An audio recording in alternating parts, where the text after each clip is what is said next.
Happy Sunday. Happy Sunday, everyone. Good morning. I'm just getting myself situated here.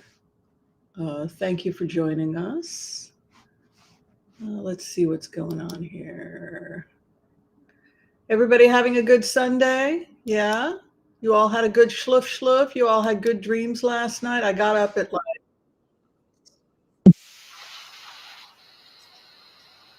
oops.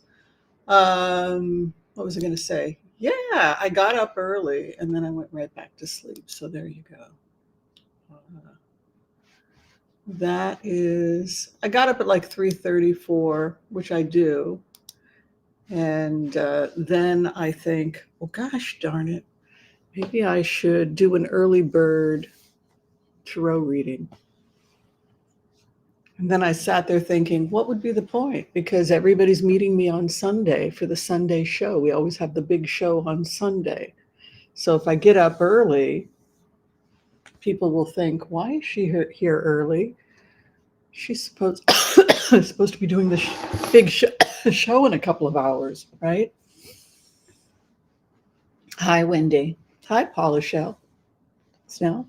Well, thank you, everybody, for being here. This is our Sunday brunch. We've been getting together for, wow, close to 4 or 5 years now. Does anybody know how long we've been having brunch together? Sometimes I have to cancel. Like sometimes we have a Sunday get together with my family, which we did. What was it?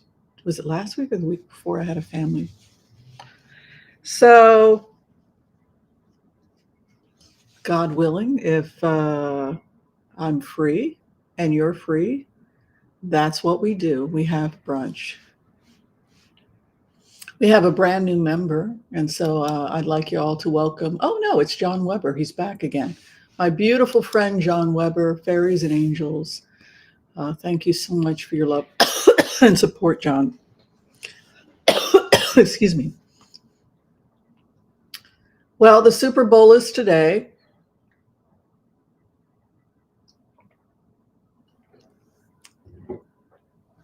Hopefully, those people who are into it will have a good game, a good game party, whatever. I don't get the point, but I support you. Hi, Debbie Brady. Excuse me, my cough will clear in a second. Hello to Debbie Brady, the brand visionary. She also heads my fan pages over at Facebook. Please be sure and check out the Oracle of Whimsy fan pages on Facebook. I'm sure you will enjoy that. Also, once a month, we pick somebody who is a fan to receive a free reading with me. So thank you, Debbie. Debbie is also a talent manager. I think she charges 15% to represent you. I don't know. I don't want to say what she charges. Isn't the going rate at, I think the going rate at YouTube is 15% or higher. Modi may take more. Yeah, so if you need a brand coach, contact Debbie. Hi, hi, Michelle. Shouldn't cough in the microphone. Hi, Katrine. Oh, you live in South Okanagan. I don't know where that is. You know, there are some parts of the world I don't know if I'll ever get to, but I sure am interested in them. What is the Adirondack? Where is that? Is that in Alaska? Like Alaska and Iceland, and Greenland, those areas where you can see like the northern lights and stuff.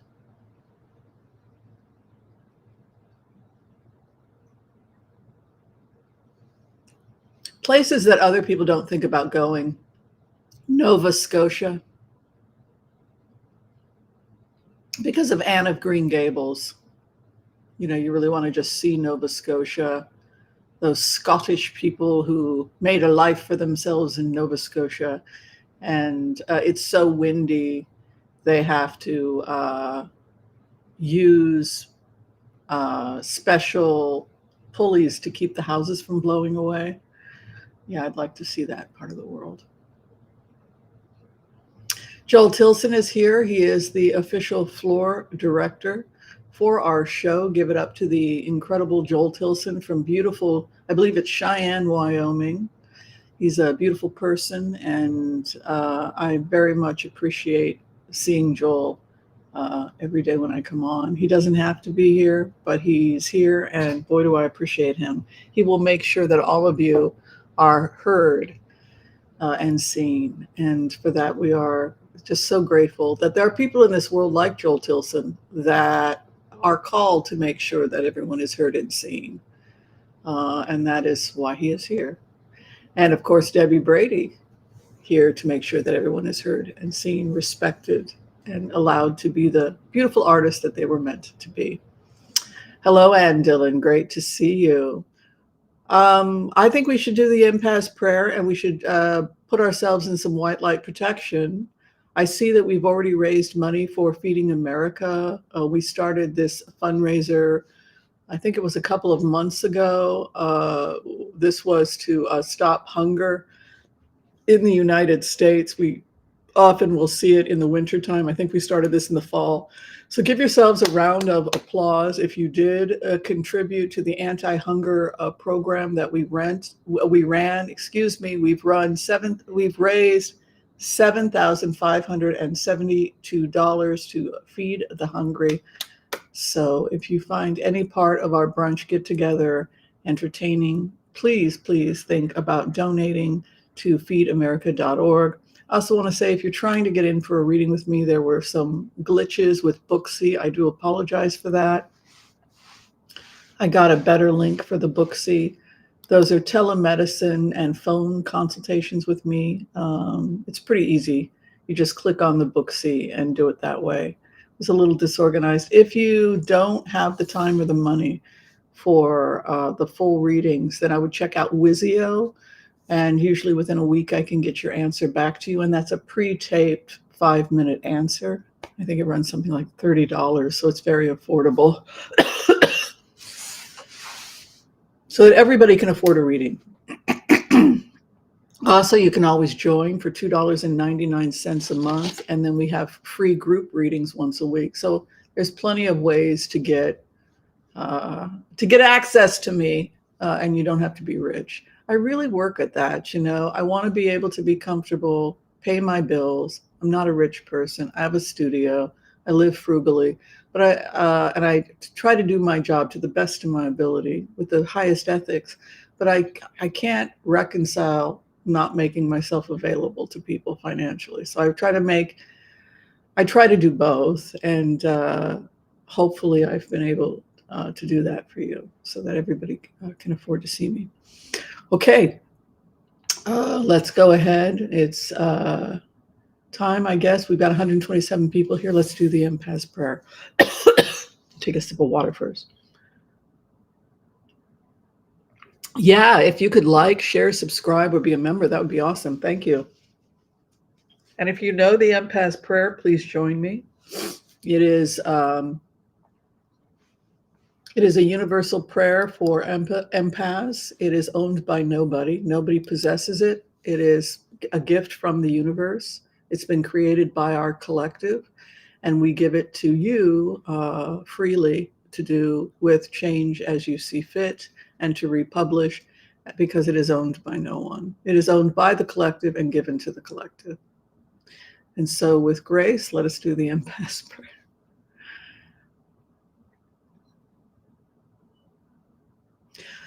Okay. I want to call on white light protection for myself and this community as we ask permission from Spirit to access the Akashic records. We call on our spirit guides and our good angels to be with us. Please give us the clarity and the wisdom that is needed to empower all of us on our journeys to make the best decisions for ourselves, our families, the planet, the people we love, but also to help those that we may have strife with. And together, collectively, we say, Amen. Okay, so we're going to do the collective reading.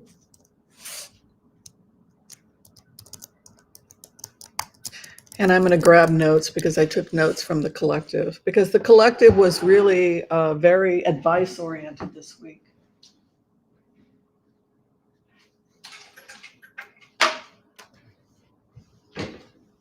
So for those of you who are just joining us, I'm a professional remote viewer. I've been working as a remote viewer for, well, I guess over 30 years now. Since when did I first become a professional reader, remote viewer? 1996, I think, was when I first opened my first business. So I've been doing this for a while. I'm a professional remote viewer. I've also trained in some of the tantra techniques, art of war, etc. And my job, and I'm a professional empath. A professional empath is a highly emotional person who gets trained to use their emotions in a way that's directed. So when people think about empaths, they think about empaths as people that are just crying all the time, picking up everybody's stuff. If you're not a trained empath and you can't separate your emotions from somebody else's, but a trained empath is a different story. A trained empath is somebody who has been trained. Specifically, we use a technique here called heart-centered remote viewing, where we try to get you as the empath to get some control over it, right? And once you get control over it, then it can be a lot of fun to be a remote viewer, right? We've had some fun, and we've also made some mistakes. And that's one of the things we also learn from. Why am I biased? Why do I always want to think of the good in people? Because it breaks my heart to accept that people would intentionally want to hurt another human being. So this is, I recognize, the other thing about being a professional remote viewer is I recognize my problem. I recognize my problem as a remote viewer, and my audience who's been with me through the process of going public with my remotes, this performance art, which is based on reality, because I really do this. I really do these meditations. And I joke and I say I'm a fake oracle because, look, I wasn't born in an ashram. I'm not that type of training. My training is mostly secular. I'm a secular remote viewer. I studied the technique of getting into the alpha and gamma states. How do we induce an alpha gamma state in you so that you can gain control over things? This is something we see in high performance athletes. Elon Musk has talked about. I know y'all don't like Elon Musk. We're not talking about his politics. We're talking about the fact that he started with $2,000. His father went crazy. He didn't have any money. He had $2,000 and he was now the richest person alive. So something he's doing is right. So how do we learn? So make $1 billion and save the world, right? He's done one thing right. So what is this thing that he's done right? And what we learn is we learn about these states, alpha states, gamma states. Some people get into it with marijuana, right? He got criticized for that. And what was he accused of? Marijuana, mushrooms, both of which are used for complex post-traumatic stress disorder and getting us into these alpha gamma states. And I think he also was prescribed ketamine at one point, which I'm not a fan of, but that's a whole other conversation. I don't like pharmaceuticals. I feel like it comes from the earth to help our brain. That's my own opinion. But what people are doing, and by the way, even animals medicate, chimpanzees taking hallucinogens, right? So these plants change the nature of who we are, and they help us get into these states where we can begin to step back from ego and see things objectively, which is vital if you're a remote viewer. Not only getting out of your own skin, but being able to look at a situation first objectively, stand back and look at that situation objectively. Your ego is gone. You are simply floating above the scene and you're watching it like a movie. This is one of the techniques I hone in on over and over and over again in class. We'll be starting class in about 2-3 weeks. I just want to get through the Tarot class because I want people to know the Tarot as I know the Tarot, which is different than other people's interpretation. But I'm going with a very traditional interpretation, right? 5-element Chinese theory, African archetypes that are 8,000 years old, So When I go into teaching the Tarot, it's very ancient, right? You know those early African uh, entities and how they grew in Europe, right? So the first thing that Spirit is talking about is how can you be your best self? So this was the question that I asked the universe. So universe, how can we be our best self? So if I was to write a book, if the Oracle of Whimsy were to write a performance book, how do we be our best self, the Oracle of Whimsy? This is basically the stuff that came up. And it said that the first thing is you must prioritize your health. And that really surprised me. So we think about everything. I'm just going to put that down there. These are my notes. Yeah, I put it on. I don't usually type it out, right? I usually long form, right? But this time I had my computer open during the meditation, so I just typed it. But so the Spirit is saying to you and to me that the way to accomplish the most that you can accomplish is to begin with your health.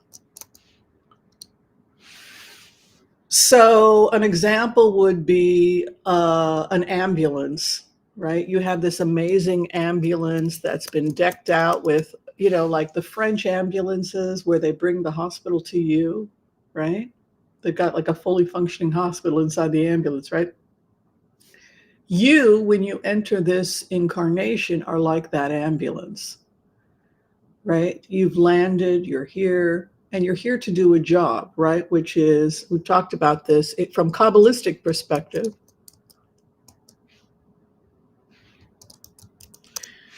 You're here to fix the world, which is tikkun olam, right? The fixing of the world. Tikkun is to fix, and olam is the world. This world is called olam hazeh in Hebrew. Hazeh, this world, olam hazeh. Olam haba.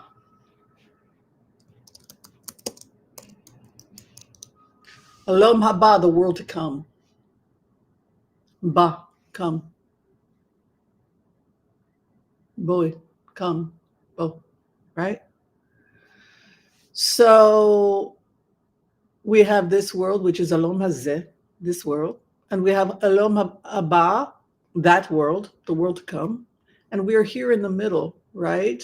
And so the purpose is tikkun olam, which is to merge the two worlds so that this world and the world to come are more aligned. That is your function. You are the knitter. This is something mentioned in Kabbalah. You knit, you sew the two worlds together. So how do we knit the two worlds together? You didn't think you were going to learn Kabbalah today. I got you covered. I got you covered. So how do we bring these two worlds together, right? You are the knitter, right? God sent a knitter. Well, this doesn't work with your theories about Armageddon, right? Boy, did they get that wrong, right? Armageddon was a repentance poem by Saul, right? Who became Paul. Was that who wrote the repent? Because he had murdered so many Christians, right? So he fasted and prayed and wrote Revelations, and people thought it was really going to happen. They took it literally. But the horsemen were, he was facing the consequences. He went to hell. He went to hell for what he had done. He was a psychopath.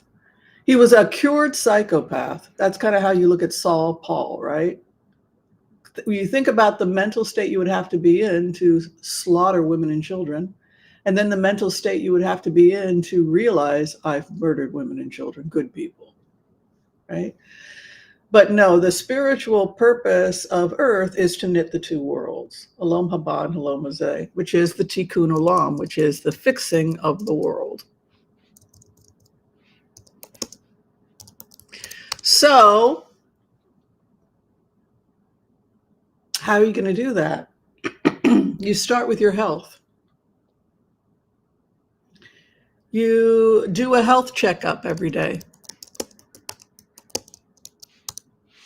The universe wants you to do a health checkup. Just like before a plane leaves the airport, you got to do a maintenance check. Just before the fancy ambulance, what happens if the fancy ambulance leaves and it's got 3 broken wheels? It's not going to go anywhere, right? So we use the allegory or the analogy of you being like that ambulance when you land here, right? You're going to try and do everything in your power to make the world a better place, but the problem is you've got 3 broken wheels. And so you've accomplished absolutely nothing. So you're sitting there with 3 broken wheels, watching the news, screaming. No wonder you're depressed and hiding under your pillow. So we've completely misunderstood, first off, why we're here, and secondly, what to do about it. So the first thing is you must take care of your health.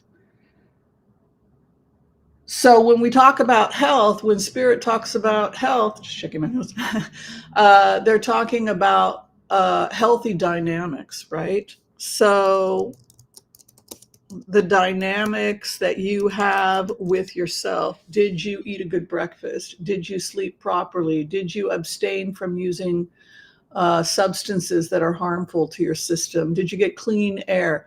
Walk, breathe, move, eat clean air. Did you give yourself loving thoughts, or did you continue to tell yourself, well, you're not lovable because you're over the age of 35. Nobody wants you now. You're not pretty anymore, right? All those things we tell ourselves. We don't deserve to be loved because Hollywood says that women over 40 don't get to be loved. Well, don't they know what they're talking about, right? In case Hollywood wants to know why we fired them. This is why the world fired Hollywood. We don't like what you're putting out. Stop telling women that we are invisible after the age of 40. We are not invisible. I'm not invisible. I'm more visible now than I was ever. And when I used to be a fashion model, folks. I know what it is to be on the runway and to be visible. Nobody saw me. Nobody cared. I was like wallpaper. Trust me, now at 60, people know precisely who I am. So don't believe any of that. So we got to take care of ourselves. So that includes family and social dynamics. What are your family and social dynamics? That's really powerful because there's this mystical idea of having a round table, right? That all the great kings and queens had a round table, right? And a round table is, yeah, I know. And one guy who really had a huge crush on me, one of the things he got a crush on was my wrinkles. He was always talking about the wrinkle here. He's like, I guess because he thought I was a brainiac, and when I would like think hard, he thought that was sexy. So, because he was into brainy girls, right? So of course I like that, a guy that's into brainy girls, right? Who doesn't want to feel like you're smart, right? So what attracts people is a lot more complicated. I think Hollywood missed the boat on that one. Sitting in a cup of coffee and having a really intense conversation with somebody, and they're watching the play of your face and seeing the way you crinkle your nose. Those are the reasons why people fall in love, not because, initial breeding. Yeah, if you want to reproduce with somebody, it's like, if you're talking about sex and reproduction, which is valid, but that's not necessarily what makes for a great long-term relationship, right? And it's not necessarily what makes for true love. I mean, if you look at Love is Blind, they don't have a clue what each other look like, but they don't care. They would push that person around in a wheelchair. That's what they say. They don't care. They just need to be with them, right? So true love is not sexuality, and sex can definitely be a part of true love. It definitely makes sex better, right? But it's a different type of love than just being initial sexual attraction. Initial sexual attraction doesn't necessarily mean you're going to be with the right person. They look good, right? But they're evil. That's one of the things you see in Hollywood, right? They look good. Well, you look great. as she does what or he does what, steals your bank account, pathologically lies, has affairs, cheats, steals, robs. So looking good is not necessarily going to create a sacred relationship with anybody. Initial attraction, you were able to manipulate someone into finding you attractive and you were able to get them to do whatever. But then they size up that you're not a good person, they're out the door. So really what you should be working on is your health. Be your healthiest self and be your best self and be your most ethical self. And that's the path to true love. Yeah, you want to look hot and I'd love to have I think 24-inch waist was too thin, but 27, 28 inch, sure, why not? I'm 5'9", right? I don't have being too thin doesn't look good on me because my bones start to show. I don't want to be too thin. I have to be a little, there has to be a little bit of cushion there, right? But yeah, so health was the first thing. And then in terms of Wendy raises hand. Okay, you want to just say something, Wendy, about the remote? Yeah, so basically the takeaway here is that you have to take care of your health and your well-being. And when you do that, you're going to know what your purpose in life is. Because when you are your best self and when you're taking care of yourself, you're going to know what your purpose is. And be careful about your round table. Only bring people in as advisors to you that have your back. So if you have advisors coming to you that are family members that don't believe in you, don't believe in your dream, treat you badly, they are sabotaging the mission. Right? Whatever your mission is to bring heaven on earth. So you must remove them from your round table. Now, some people say that they've got only one person at their round table. It's that one person who treats you with the utmost respect, has your back, and you can trust them with your life. Like my sister Bambi, I don't always agree with her on certain things, but she's on my round table, right? Frances, my friend Frances is part of my round table. Kay is part of my round table. I'll have lunch with her and I'll tell her some heavy stuff and she usually gives me good advice. It's those people that have your back. Joel's got my back here. You want green light people. Debbie will take a bullet for you. She was in the Pentagon. She's not afraid of bullets. She'll just go back to her paperwork. That's Debbie. You point a gun at her, I'm going to kill you and I'm going to kill your client. Yeah, whatever. You and everybody else. What do you want? She's Pentagon. Nothing scared. She can take it, right? It's the Pentagon. But yeah, so make sure that you have allies. Take care of your health. Nothing is more important than your health. Live in integrity, constantly work on your ethics, have your work be impeccable in integrity. Do not assume that there are not wolves out there. Just because you're in integrity doesn't mean anybody else is. Protect your round table. Be the best person to go to for advice with your friends. Be that for another person and be that for them, and they can be that for you. And the last thing is people will take you seriously when they see what you have produced. So when they come into your home and it looks like you busted your tuchus, or when they look at your operation, the business that you've created and say, damn girl, you really built something here. That is not only going to get you respect, but it's going to help you help other people. Because the more you do and the more you focus on mastering yourself and mastering your purpose, the more you can help other people, which is your function on this planet, and animals, the Florida manatees, and it's to create heaven on earth. When we complete the work of this world being heaven on earth, then mystically we would be charged with incarnating into another world and repeating the process. Because the purpose, according to the Shulchan Aruch and Even you're looking at Kabbalistic writings like the Ari. The purpose of God is fundamentally goodness, and we are the products of that. And so we extend our goodness into the infinite. And so once we achieve the goal of creating that this world is perfection, we will go on to other worlds. And that's why the universe is expanding. That's basically the Kabbalistic. So there really is no beginning and end. That's a debate amongst Kabbalists. There's only a beginning and end to this world, but there are infinite worlds. Yeah. So that's the Kabbalistic interpretation.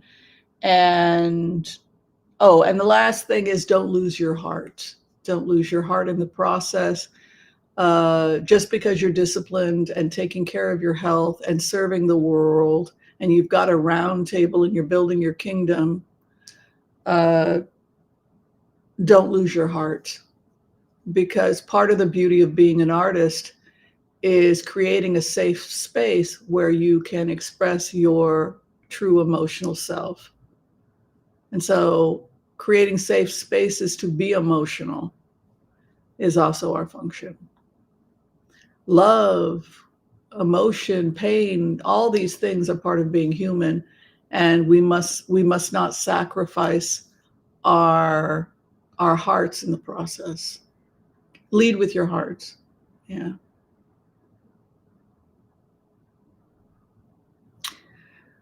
Okay, so that is your collective reading, and I hope it gave you some guidance. I worked on it for about 35 minutes last night. I went to bed early. I went to bed around 9:30.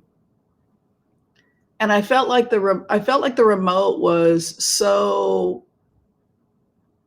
success oriented. It was so like, how do you function successfully? Because I felt like I was getting disoriented. Also, I felt like I was getting overwhelmed by everything that was happening in the world, and I wasn't doing my job. I wasn't even folding my laundry because I was watching what was going on in Ukraine or etc. And that's not what's necessarily going to help the planet. All right, so we've gotten the order to blitz, blitz, blitz away. Thank you, everybody, for supporting the music. Yeah, I can sing a little music before we close today. Who all's watching the Super Bowl? Does anybody have any opinions about that? We could do the Super Bowl. I'll blitz whatever you guys want to blitz on. Let's blitz, blitz, blitz away. If you guys have any questions for me about what's going on politically, we can do some political questions or whatever you like. So it's who's playing? It's the Chiefs and the Niners. Who are the Niners from? I don't even know anything. I'm sorry, I know nothing. Don't people think the Chiefs are going to win? I will sing. I'll sing whatever you guys like.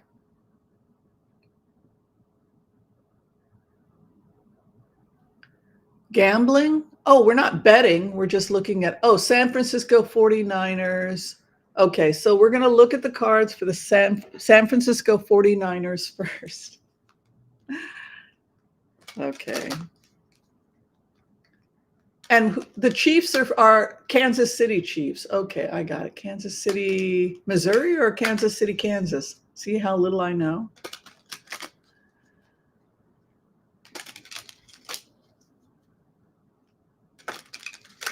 Okay, 49ers. The Garden. It's a mountain. Where's the game going to be? That must be the stadium. Crack that whip.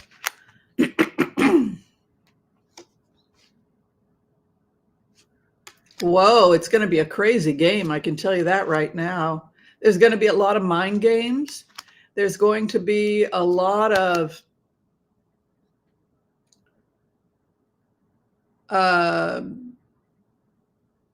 it's being played in Las Vegas. I love ice skating because it's art. Yeah, I'm the same way, Wendy. Yeah, because we love the ballet. It's ballet, and it's better than ballet because you can fly much faster, right? It's like what ballet would look like if you had wings. I've always dreamed when I have flying dreams, I do ballet because I'm like as light as a feather, so I just fly around dancing. But you can see Total Fun House. It's just going to be absolutely crazy, and a maze, mountain of. They're going to be psychologically played with by the Chiefs. That's what I think. You can see here. I think that the Chiefs are going to win because um, they look like they really get played with. Let's look at the Chiefs now. Yeah, I think I was a dancer in another life too. Okay, death.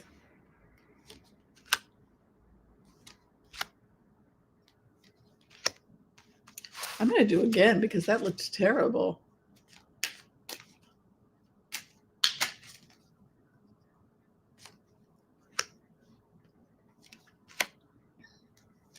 Well, they've got strong fighters, that's for sure.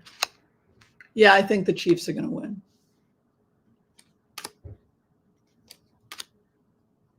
It's a lot of crazy confusion. Look at this maze. It's going to have them running. They're going to be running all over the place. I think the Chiefs are going to win. I think it's going to be a tough game, and I think the Chiefs are going to win. And I think they're going to really screw with the 49ers psychologically. That's what it looks like. Oh, YouTube is sluggish today? Well, there's a lot going on. Oh, thank you, Anonymous, for helping to feed America. We received a $20. Oh, Miller Lite commercial. Very cool. So Biden and Netanyahu are meeting about Gaza. So what's going on in Gaza is that everybody has gotten pushed into Rafah, and then you have Rafah Gate, and Egypt is refusing to open the gate, and Israel's going to go in, and they're going to mop up Rafah, whether Egypt agrees or not, because that's where the last of the Hamas stronghold is. They also took out an UNRWA, United Nations World Relief Aid. Is that what they call it? UNRWA turned out to be part of the terrorist group. So one of the reasons why the food was slowing down was because they had weapons, army people inside the food trucks. So they had to slow down getting the food in, because they had to completely shut down the organization entirely. They were dissolved at the UN for this reason. So everything is a game. The other thing is agreeing to surrender and then running into the middle of a crowd so that the crowd of innocent people is killed. So there's all these things are going on. Let's take a look at what's going to happen with. Meanwhile, Biden's approval numbers are down because people don't have a clue what's going on. They don't understand the nature of the war. And so they don't understand why this war is so difficult to beat.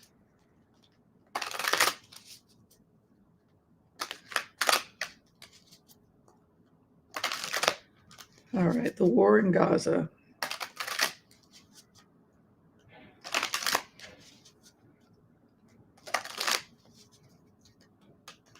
The good news is that a lot of bakeries have started to reopen in Gaza, so they're producing bread, etc.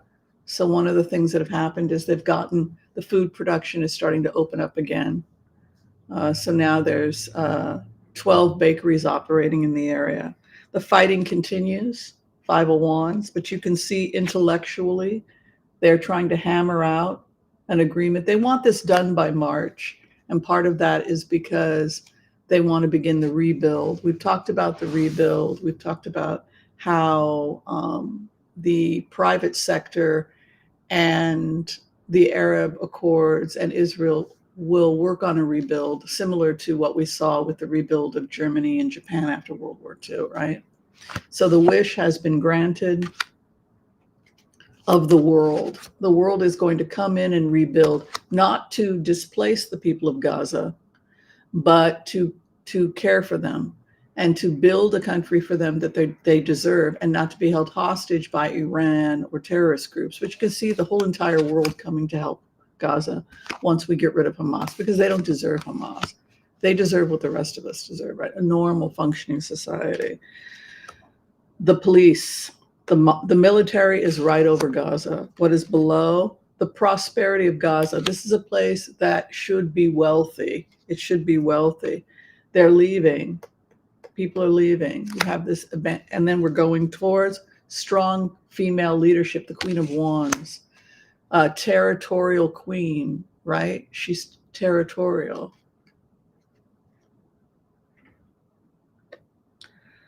King of Wands also. So this is military and territory. The other is tied. Hamas is tied up.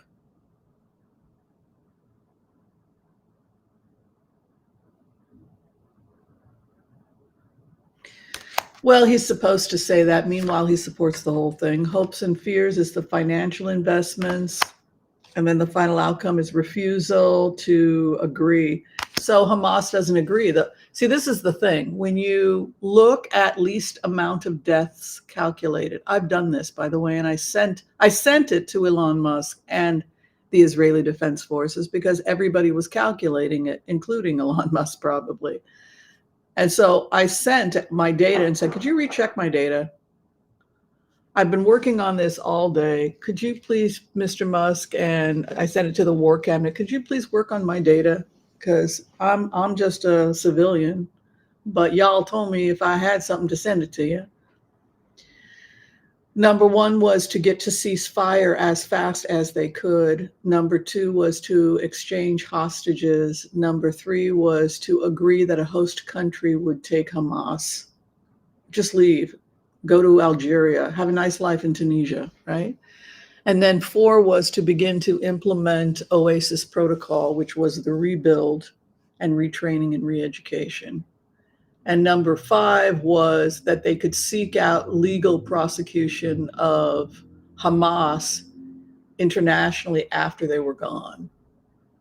And number six was do not agree to pay Russia and Iran in exchange for ceasefire, because they want a piece of the Abraham Accords.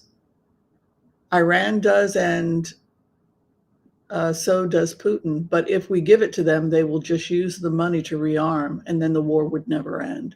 So the last suggestion was do not give any money to Iran and Russia, so that they're blocking the Abraham Accords because it's a trade route issue.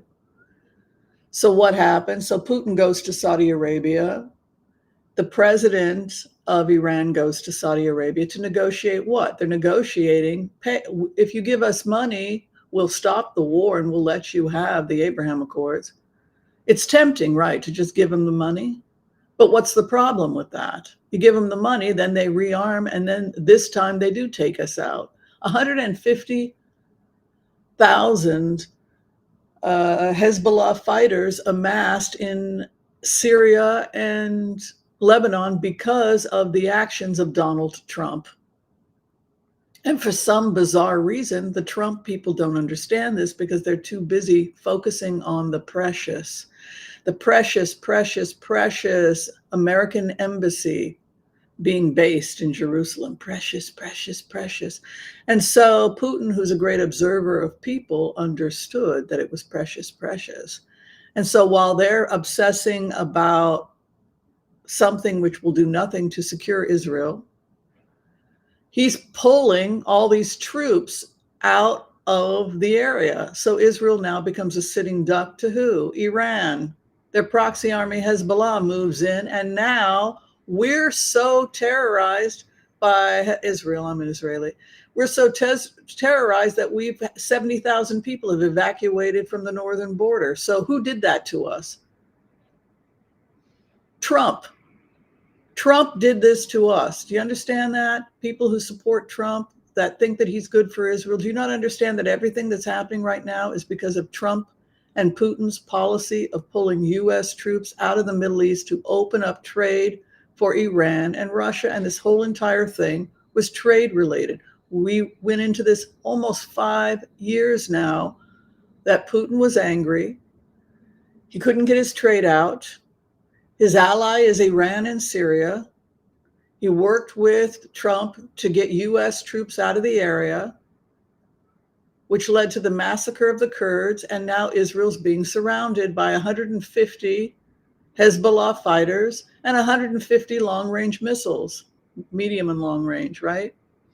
So we're toast. And we're toast because of Donald Trump. So why in the world do people think Donald Trump would be good for Israel when his policies led to the massacre of October 7th? Because he's going to talk with Putin about trade, and that will what? Get the thug to stop organizing massacres, pogroms on his birthday, because October 7th, coincidentally, is Putin's birthday. And coincidentally, this is precisely what they would do in pogroms for the Tsar. They would give the Tsar a present by raping Jewish women, killing Jewish people, lighting their homes on fire. That's a pogrom. And it's something that the Tsars loved. It was a Christmas gift. It was a birthday gift for the Tsar. And that's what they did. They gave the Tsar a present. So if people are supporting Trump and thinking he's good for Israel, you just missed the boat, honey.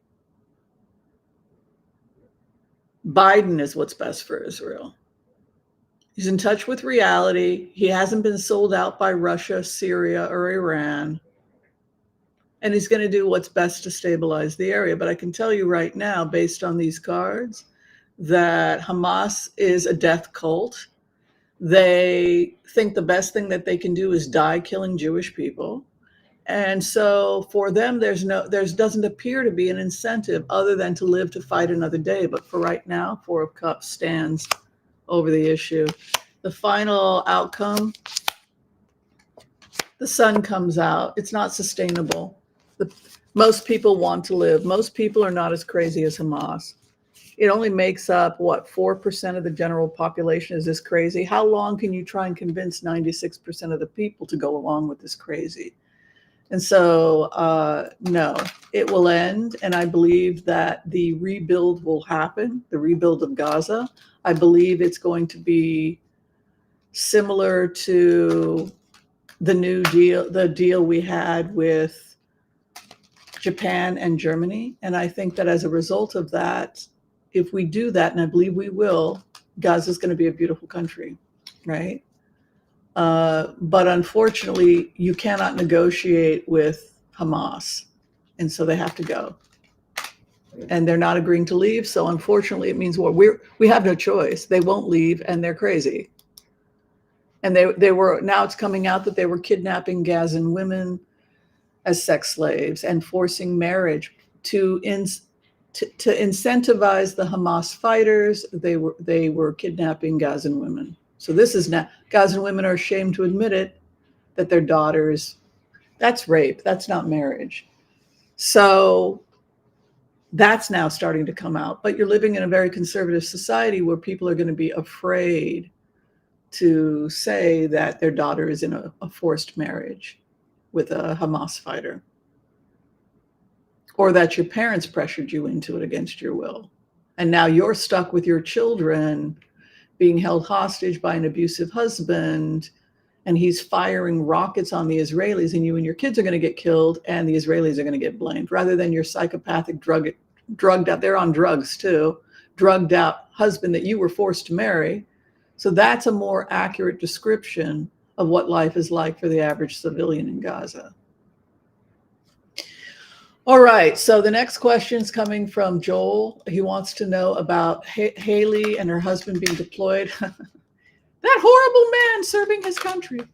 Let's see. See, I think Haley could get in because there are intellectuals and people in positions of power in the Republican Party that very much want Haley. And I think Haley could win against Biden. I think she could attract independents. And she comes across as less crazy.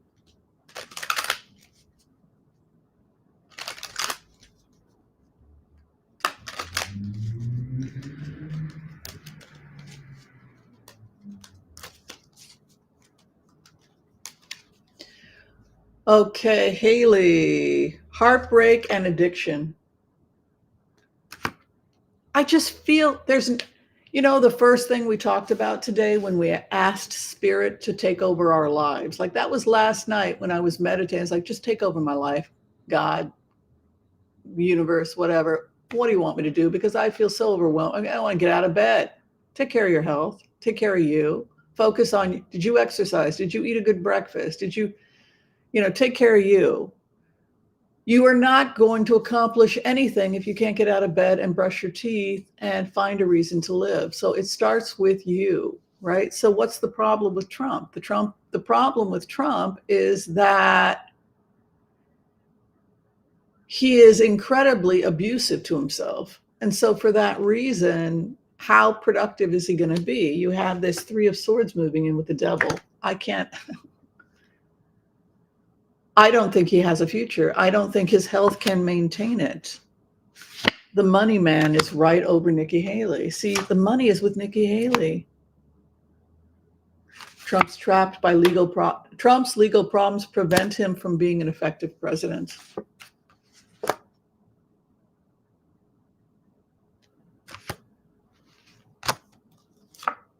It's over for him. No.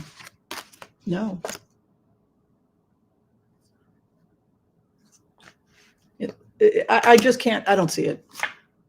No. Haley can take it. This is her card.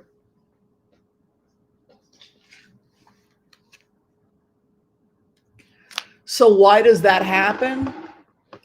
His karma opposition, the money man. He's not economically sustainable. Yeah. It's the work. It's the fact he doesn't have it. He doesn't have it anymore. Also, he's facing the courts. Final outcome is the courts. He has to go back into the courts. He simply doesn't have the time. First off, his health is terrible. These are his health cards. Secondly, his outcome is the courts. His opposition is the money. And they're writing on this woman. And then he faces the courts as his outcome. So, no. Trump, how could he have a future when his health is so poor? And he's, according to those cards, Trump is still an addict. He still has an addiction. I don't know. I don't know what it could be. Joel has a question about that. I don't know. What do you guys think? Because devil is a card that has to do with codependency and addiction, and heartbreak can actually be a physical heartbreak. So some type of addiction that could be potentially having an impact on his health, even potentially his heart health. So cocaine can do that, but you can also get obesity. My feeling when I looked at him just as a doctor, when I wrote that article a couple of years ago, y'all got to see the article I wrote. It looked like it was amphetamines and Ambien. The slurring of words in the morning, that's very common. You'll see in professional people that have taken an Ambien the night before. It has a half-life of 4 hours. If he's wheeling and dealing in a nightclub, taking amphetamines, still very common. Everybody practically does amphetamines in nightclubs. Dexedrine was the drug of choice, right? Uppers. And then 2, 3 in the morning, 4 in the morning, you're counting money. You're counting tills at 4 in the morning. You got to get some sleep. You'll take an Ambien, which is supposed to take effect in 20 to 30 minutes, but its half-life is 4 hours. So if you, and it's gone out of your system in 8. So if you're at a press conference at 9, 10 in the morning, you've still got some Ambien in your system, you're going to be slurring your words. But it's a prescription drug. So if you're looking for an illegal drug like marijuana, you would test clean. Because he's not going to test positive for cocaine. He's not going to test positive for anything like that. He's going to test positive for prescription Ambien. And he's going to test positive for I don't know, some kind of a stimulant, I would think. What did you guys think? He was on some kind of a stimulant? Adderall or something? So he's not healthy enough he's in too much legal trouble based on those cards, and he's in too much he's too physically ill to carry on. That's basically the that's basically the conclusion. Adderall, yeah. So he was doing Adderall to stay awake, and then he was doing Ambien at night. And so people were talking about stroke, but that blows my mind. You're a physician. You can't see that this guy's coming down off Ambien. I mean, it's like these are common drug side effects that any general practitioner should be able to catch up on. That was why when I heard the rumor about Elon Musk getting on the plane, and because we got, continuing education, one of the things they talked about was safety. When I took continuing education, I take continuing education for pharmacy as a doctor. But Ambien as a public safety threat we've had to take those classes, doctors, because what's happening is that people are staying awake for 3 days at the Tesla factory, right? Maybe people are doing too much coffee. Elon Musk said he drank so much coffee during that time, he began to lose his peripheral vision from caffeine, right? So what happens? Guys get pumped up. They get sexually frustrated. You haven't seen your wife in a while. You're with a bunch of other men. You're aggressive. You haven't slept for 4 or 5 days. So what do? You miss your wife. You're sexually frustrated. You're busting your ass. You haven't slept in days. What are you going to do? You're going to take an Ambien so that at the very least you can get some sleep when you're flying from Texas to Florida, right? And so then what happens? You're half awake and the stewardess walks by. What do? You're not awake. You fall into an erotic dream, right? Because a man is a man, right? He hasn't been with a woman in how many days? He's been with these boys, these monks, drinking pounds of coffee. Then he pops an Ambien, and then, ooh la la, the stewardess. So who's legally responsible in a situation like that? The person on Ambien is still legally responsible. So what happened to Elon Musk? He had to pay $250,000 to the stewardess for flashing his junk. Tried to take his clothing off, right? Because he was asleep. What happens when you're asleep? You want to try to take your clothing off. You think you got a new girlfriend, right? He went loopy on drugs, right? Ambien.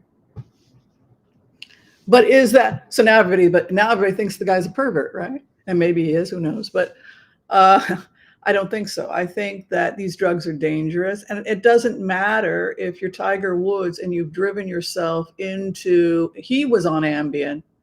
He overslept because of the Ambien. Then he was late to an appointment, still on Ambien. He thought his car could fly, right? Tiger Woods thought because they fly in cartoons. So he thought he would fly his car across the ravine to get to the meeting faster. Your brain is not functioning on these medications. And so when they found him at the bottom of the ravine, he was still asleep with broken legs. That's the danger of Ambien. And in the case of Elon Musk, everybody thought he was a pervert, and he wound up losing $250,000. And it was people who know him say he's shockingly shy with girls. So you can imagine how humiliating it was, right? So that's, Elon Musk, Donald Trump, who else? But it's this phenomenon of people that wind up maybe in the club world or world where they can't sleep. They have to stay up for days on end, whether it's nightclubs or in his situation. And then they are flying different places, Europe, the United States. So they start popping Ambien. And so then you wind up with this cycle of amphetamines, Ambien, amphetamines, Ambien, amphetamines, Ambien. It's not sustainable, just in terms of mental health. It's not sustainable. And then I've actually counseled people who've been in this situation. One guy tried to punch one of my clients. He attempted to punch somebody. Businessman flying to Europe on Ambien. what I would say to you, you're still going to be legally 100%. It doesn't matter that you were asleep when you committed the crime. That's why I tell people, find another way to get some sleep. I know people that can't even get on the plane. They've been banned for life because of what they did on Ambien. It is a dangerous drug. It is so dangerous.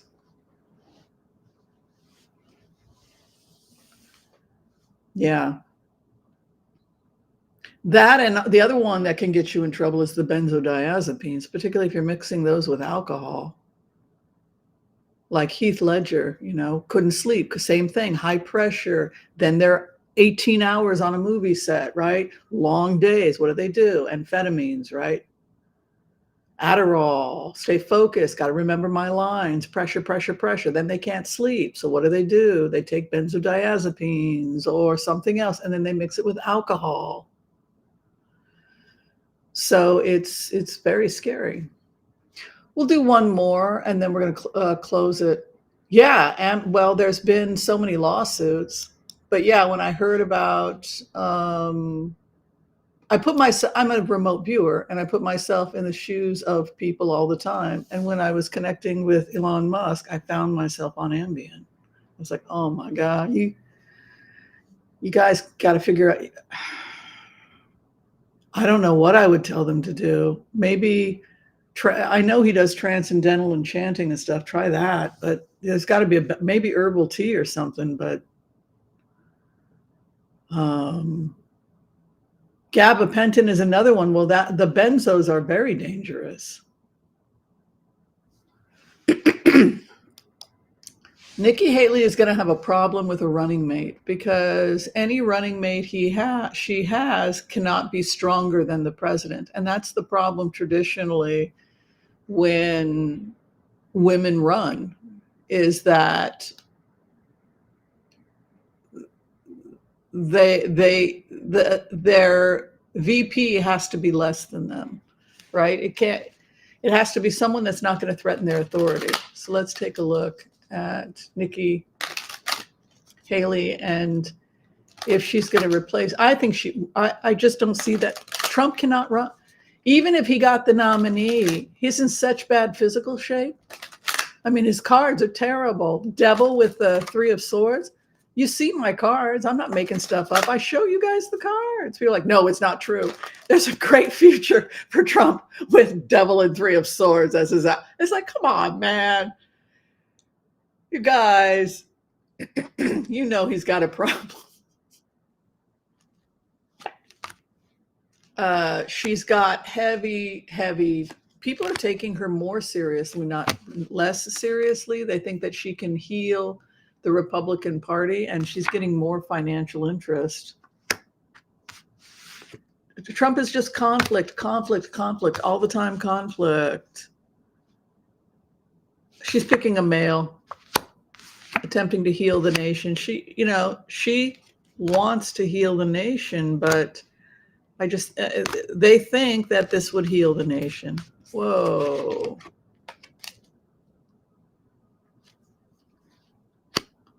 She's picking a man who is known, liked by the GOP, and is financially competent. So she's picking somebody very stable. She will not go with a MAGA person, not with those cards. If she's picked, she would likely go with a candidate that's known, solid, and middle of the road. All right. Thank you, everybody, for hanging with me on this Super Bowl Sunday. I think we said that the Chiefs were going to win it. Is that right? All right. But it's going to be a hell of a good game. It looks like there'll be a lot of psychological maneuverings that should keep everybody entertained. Evidently, the commercials are going to be good, too. All right. Thank you all. If you're trying to get in for a reading with me, you can find the information below. Remember to be kind to all so that all can be kind to you too. We'll see you next time, everyone. Peace out. Bye.